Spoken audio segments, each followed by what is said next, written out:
Oi pessoal, sejam bem-vindos ao canal Josi Sua Biblioteca. No vídeo de hoje vamos conversar sobre uma das minhas últimas leituras desse ano, que eu combinei que eu viria aqui contar as minhas impressões. Porque quando eu estava lendo, num outro vídeo que eu fiz, eu disse que eu estava adorando. E ela é Nós, do Zamiatin. Que livro incrível! Eu comentei já com vocês que a época que eu gravei o vídeo eu estava adorando, o livro estava fantástico. E eu preciso confessar que eu fiquei mais empolgada com o início do que com o fim. Mas de forma alguma o livro é ruim. Pelo contrário, ele é muito bom. E antes da gente conversar sobre a história especificamente, eu quero comentar com vocês um pouquinho sobre esse livro aqui, Como Ler os Russos. É um livro que eu costumo usar como referência quando eu estou fazendo a leitura de algum escritor russo para entender um pouquinho melhor o contexto histórico, a vida do autor, as relações entre um autor e outro, em que esse autor se baseou, ou que escritor o influenciou e assim por diante. Esse livro foi escrito pelo Irineu Franco Perpétuo e ele é muito bom. E eu quero trazer para vocês algumas coisas que eu anotei aqui enquanto eu fazia a leitura. Vou começar com essa citação. Ao longo de toda a história da literatura russa, o escritor russo nunca foi visto pelo público leitor como simplesmente um poeta, jornalista, filósofo ou escriba, ou seja, uma pessoa exprimindo com liberdade seus pensamentos ou sentimentos, ou meramente entretendo o leitor. O escritor russo sempre foi visto como um poeta, um profeta ou pregador, um livre pensador perigoso ou um revolucionário. Então aqui a gente já tem uma ideia do que era ser um escritor russo e como ele era visto. E aqui no prefácio, escrito pelo Lima Barreto, ele continua e diz o seguinte: esse é um ponto de vista maravilhoso. Proclama a primazia da literatura sobre a vida, dos sonhos sobre a realidade, da imaginação sobre os fatos. Ele diz: a vida é nada, uma neblina, uma miragem, fata morgana. Mas a palavra, seja falada ou impressa, representa um poder maior do que o do átomo. Essa é uma visão inteiramente russa da literatura, sem paralelo no Ocidente. Então, ele traz alguns insights sobre o que é o escritor russo, o que é a literatura russa, quais são os temas ou os tons que a gente encontra nas narrativas ao longo da história. E aqui ele vai falar também um pouquinho sobre as distopias e as utopias, lá no capítulo 7.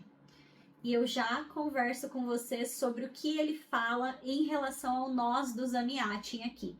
Então é uma leitura que eu recomendo se você está lendo Tolstói, Dostoiévski, Pushkin ou qualquer outro russo.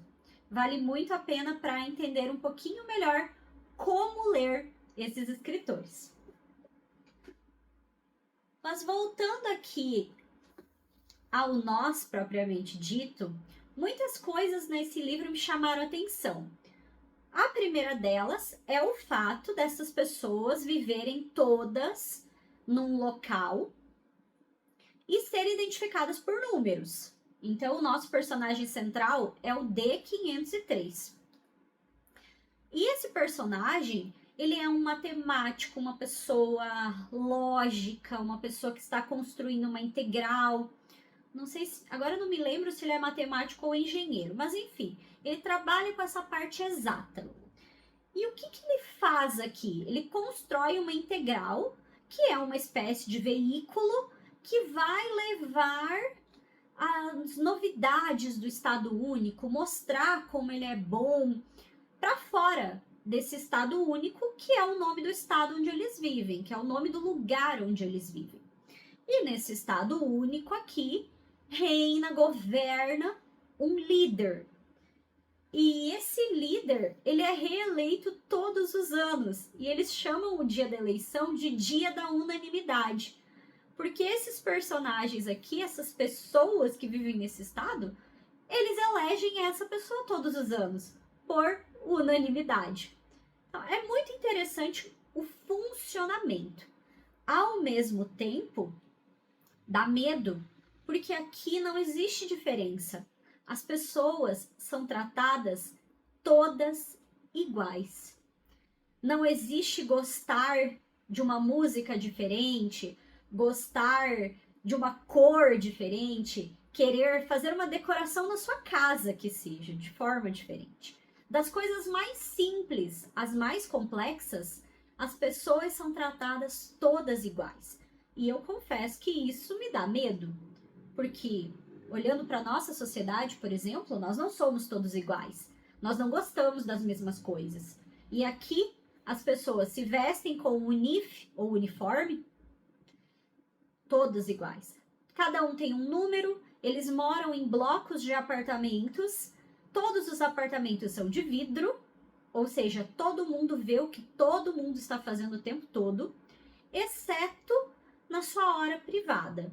Na sua hora privada, você pode fazer o que você quiser, as cortinas são baixadas e durante aquela hora você pode se dedicar a uma outra atividade. Inclusive, atividade sexual. Porque aqui as pessoas usam um canhoto que é assinado por outra pessoa, comprovando, atestando que aquela pessoa estava com ela no apartamento dela, com as cortinas fechadas naquele momento. Então, você tem autorização se você se inscrever com uma pessoa que se inscrever com você. Então, a forma como eles se relacionam aqui é assim. Famílias não existem. Crianças não moram com adultos. Então, é toda uma construção de um estado onde as pessoas são individualistas ou individualizadas no sentido de que elas não formam uma comunidade de convivência e elas vivem numa sociedade taylorista.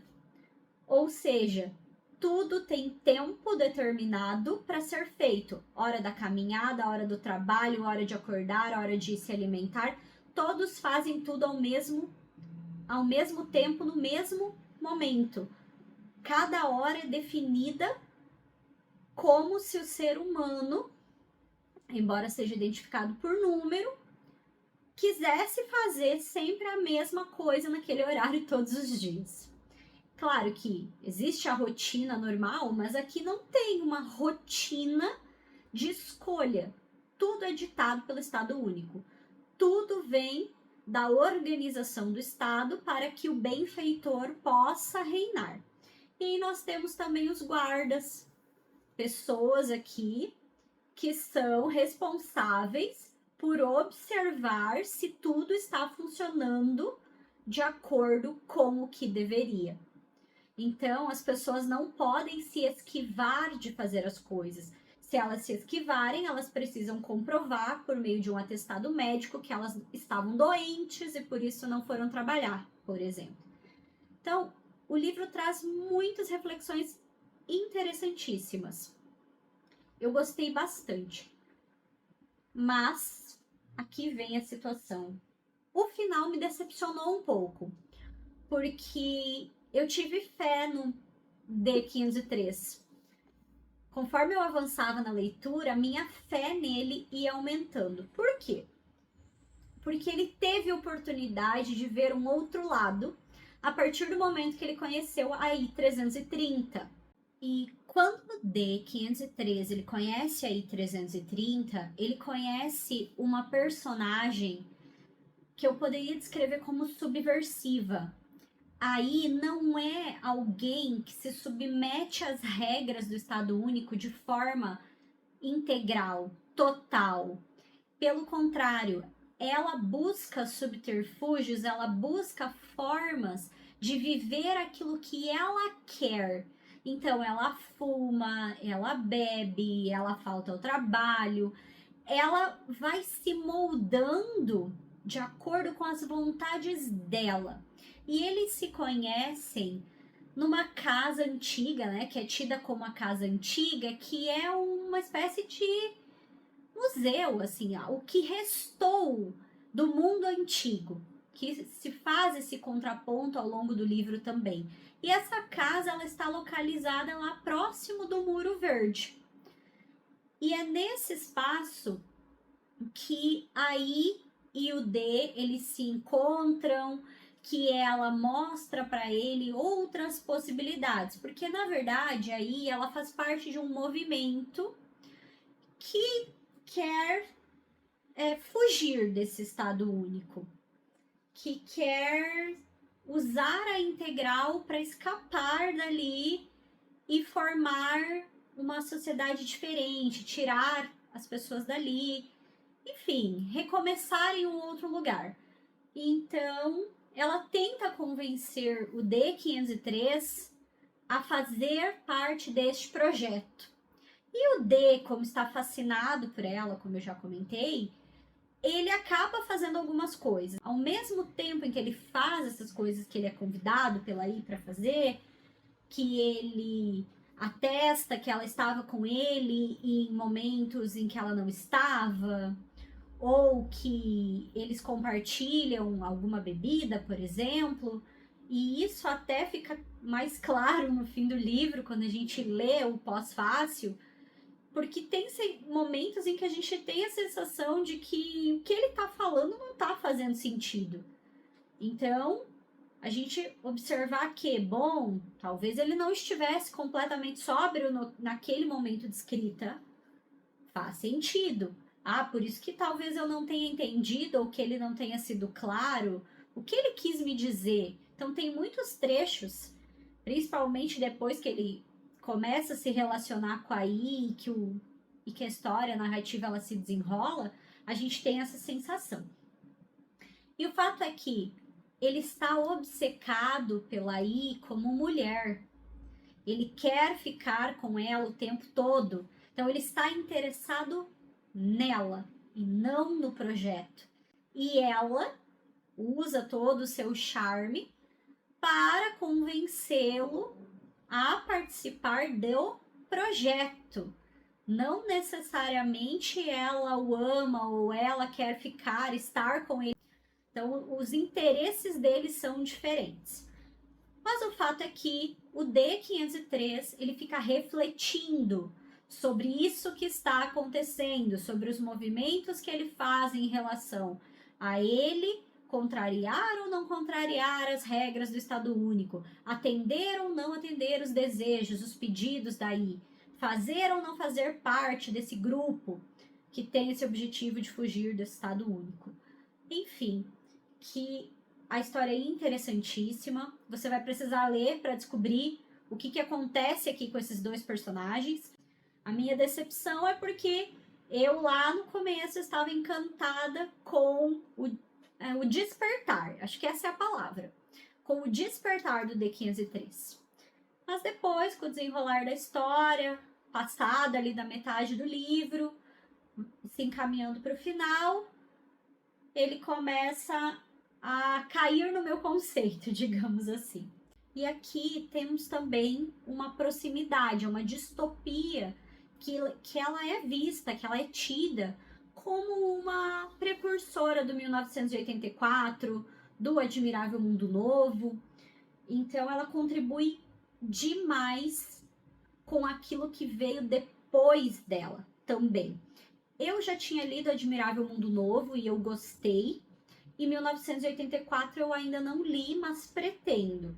Ainda mais agora que eu já li Nós, eu quero muito mais fazer a leitura, porque conversando com outras pessoas que já leram este livro e leram 1984, elas me revelaram alguns detalhes, algumas situações que se assemelham.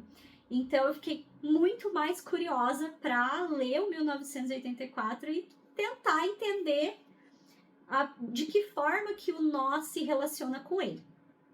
E para finalizar, então, eu quero ler para vocês o que o Irineu Franco Perpétuo traz aqui no capítulo que fala sobre o nós do Zamiatin. Ele diz assim: Zamiatin foi, ao lado de Mikhail Zoschenko, uma das figuras de proa dos irmãos Serapião, círculo literário cujo nome foi extraído do livro homônimo do alemão E.T.A. Hoffmann, e cujo manifesto, em 1922, proclamava: acreditamos que quimeras literárias são uma realidade separada e nos opomos ao utilitarismo. Não escrevemos propaganda. Nós tem suscitado comparações com 1984 de George Orwell, que leu o livro antes de redigir seu romance e reconheceu sua influência, e Admirável Mundo Novo, de Aldous Huxley. Elaborada em 1921, a obra descreve um futuro em que a população mundial foi reduzida a 10 milhões de habitantes, que não têm nomes, apenas números e letras, e são controlados pelo Estado Único, que pune todo o desvio com a morte. Publicado em inglês nos Estados Unidos em 1924 e em tcheco e russo em Praga em 1927, Nós só apareceu na União Soviética em 1988. Houve uma campanha contra Zamiatin em seu país.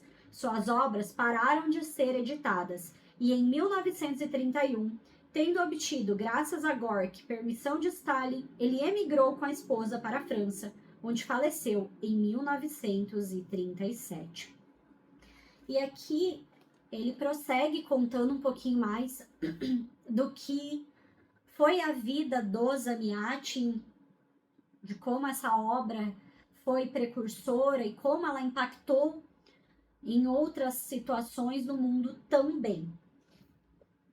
E aqui, então, para finalizar, a gente tem no final do livro publicado pela editora Aleph, que fez essa edição maravilhosa, nós temos a carta do Zamiatin pedindo liberação para o Stalin para ele deixar o Estado Único.